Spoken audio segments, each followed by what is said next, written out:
It is a brutal, brutal, brutal stretch. And I tell you right now, as good as they are playing right now, they are going to be tested in the month of March. The month of March, we talked about this on Friday. The Blazers have the third most difficult strength of schedule to close out the season. Only the Suns and the Kings have more difficult schedules coming up. They play one of the worst and most disappointing teams in the NBA tonight or this afternoon in the Philadelphia 76ers. But they have Boston, Oklahoma City. They come home against Detroit. They play a Golden State Warriors team that has only lost once since trading for Jimmy Butler. Then take on the Knicks, and then they get their nice little reprieve with the Raptors and Wizards. Then the Grizzlies, Nuggets, Celtics, Cavs. That is a brutal stretch. That is brutal. Thankfully, all those games from the Knicks on to the Cavs are at home, but they embark on a 5-game road trip where it's the Kings, Knicks, Hawks, Raptors, Bulls, again softer, Spurs and Jazz before closing the season out with Warriors and Lakers. If it seems like that list is getting small, it's because, ladies and gentlemen, it is. The Blazers have played 61 games. They have 21 games remaining. The season is wrapping up very quickly.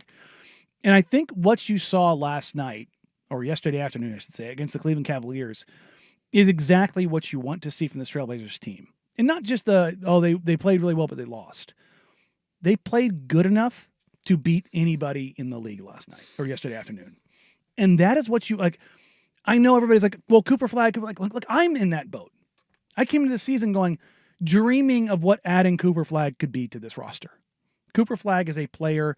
The more I watch him in college basketball, the more I sit there and go, I've never been more certain of a guy that's not LeBron or Wemby of being an all-NBA player very quickly in the NBA. But you were seeing the type of player, the style of game that they want to play coming together in a way that's meaningful. Regardless, I believe, of the coach, and we talked about this in hour number one, regardless of the coach they have going forward. Because it's Denny, it's to an extent, it's Chris Murray. And I know I'm going to irk some people with this, but it's Jeremy Grant, it's Donovan Clingan, it's Anthony, it's Scoot, it's Shaden. It's guys that are all working together on both sides of the floor in a way that makes sense going forward.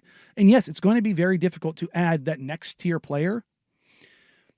But the one thing they have going for them, and the thing that I'm going to watch for the summer, they are going into the summer this year with an understanding of who they are, what they are, their identity, and they have assets going into the summer. And I'm not talking about Jeremy and Rob and DeAndre.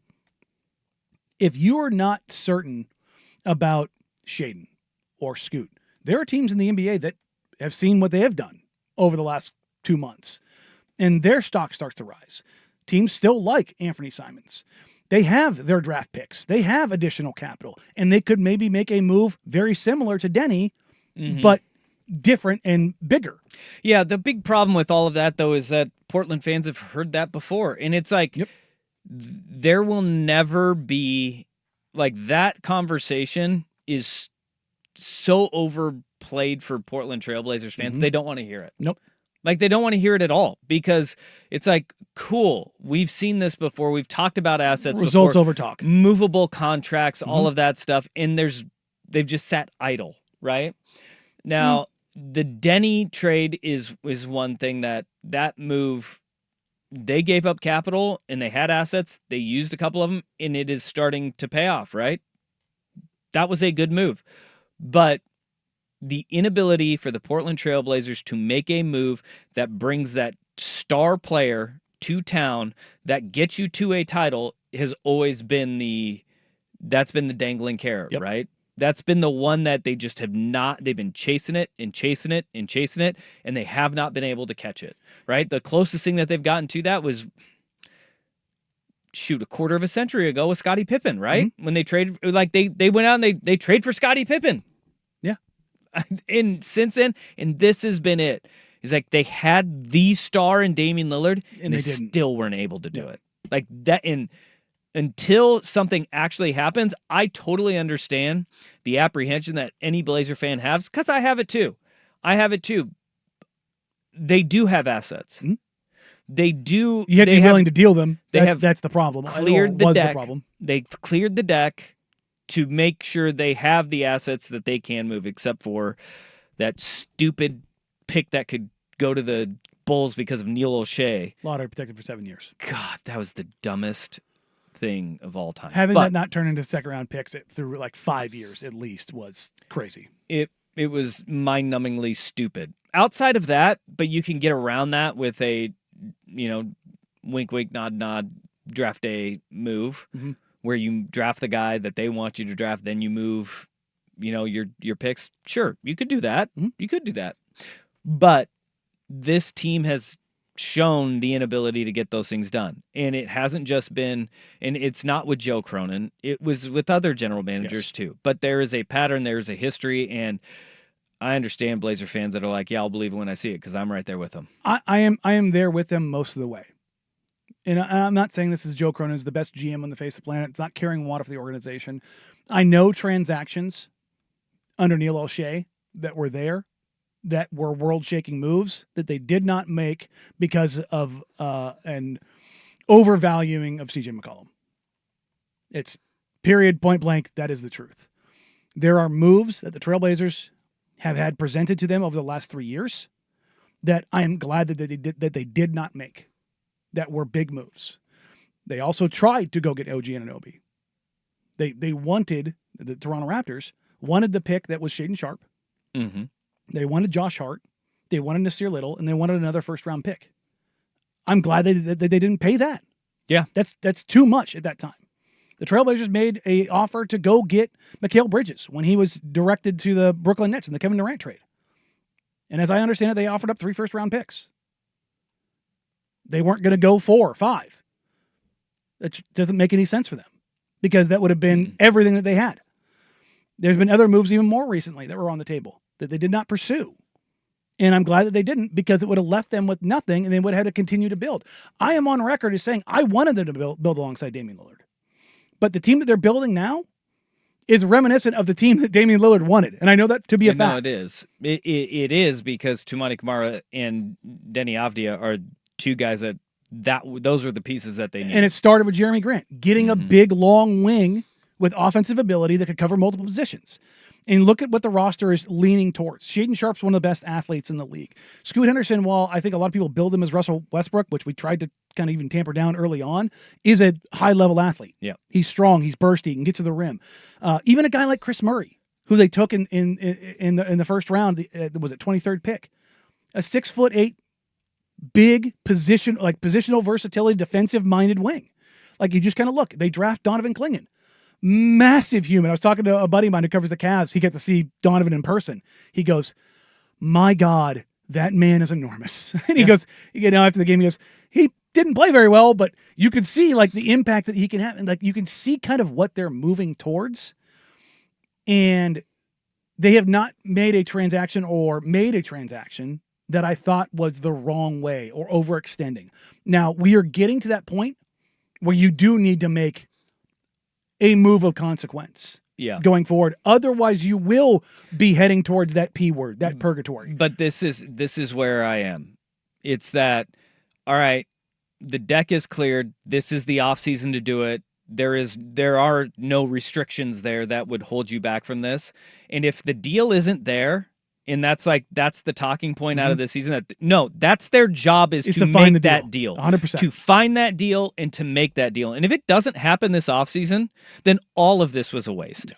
All of it is. Because then you're going to be sitting in a point where Toumani Camara has got 2 more years, and if that's going to be one of your anchor points, there's no guarantee he's going to re-sign here. And then you're wasting the guy who's on a cheap deal, a rookie deal, and it is all for naught. This is where it comes down to is that all of this, if you're not going to pull the ripcord and you're going to not get Cooper Flagg, then you have to make this deal this offseason. Yeah. There's no ands, ifs, or buts about it because the coach is, in all likelihood, going to be gone.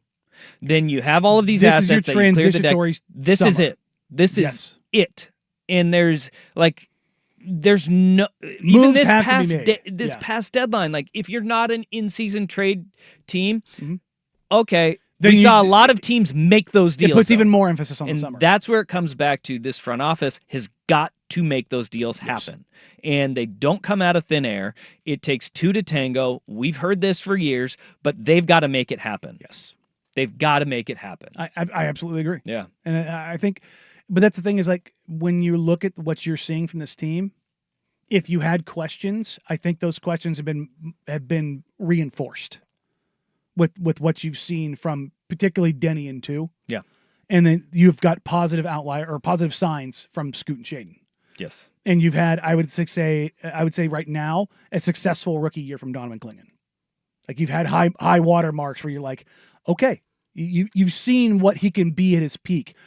Can he be an 85th percentile player? This roster right now, they've done a really good job of compiling a bunch of high-level role players, but a star wins. Yes. They do not have that. No, and I agree. They do not have it. Even if I think Shaden Sharp hits his 85th percentile, I think he at best, in my opinion, is a good number 2. Mm-hmm. Yeah, there is no current number 1 on this team, and I think at best you may have a number 2. Yeah. And we are all doing the Austin Powers. Who does number 2 work for? Yes. Who does he work for? Yes. Grab a hold of that thing. Let's see. And look, having the hope that Shaden Sharp is going to save their franchise, go do that. It's not that he's not my cup of tea. Like when I say like, oh my, he's a number 2. Like I'm talking about a really good player in the NBA. Yeah. Oh yeah. Like we get so lost in the fact, particularly when we're talking about the NBA, and not to go too much on a rant with. Did you see LeBron James's tweets this weekend about the state of the game and how people are talked about? No. He actually, LeBron every now and then makes a really good point with that stuff. Look, he said the beautiful game or our beautiful game. Is that too that many meme times of agreeing with the guy that you hate most in the world? I mean, for a lot of people, I think it's up there. But he was like, look, we can talk about guys not living up to expectations, but we can also celebrate things. We can talk about the game a lot better. And I 100% agree with him. 100% agree with him. This whole idea that if you're not in the GOAT conversation, that you're trash. It's so pervasive, particularly in the NBA. We don't have those conversations in the NFL. Joe Burrow is not the greatest quarterback of all time. We still talk about Joe Burrow as being an unbelievable quarterback. Well, we do with like Patrick Mahomes. It's like, Patrick Mahomes is now the greatest of all time. It's like, okay, he's still a handful of rings short of Tom Brady. Like we do it. But in the NBA, LeBron, although I do agree with that, like all of that sounds good. The messenger. He also has the chosen one tattooed on his back and has comped himself to the greatest of all time. So you can't do that and then say, whoa, where'd everybody get this from? And it's like, you did it. Even he was like, look, you can say what you want to about me. My record speaks for itself. And he's right. Yes, he is. He's right. He's absolutely right. And he did. I thought he did a good job of like divorcing the discussion around him, but more about the league and the current players and the next crop. For almost every point, I think LeBron James has been about as good of ambassador for the game as you can be as a face of a league. Very much like Tom Brady. What has LeBron ever stepped in outside of the decision?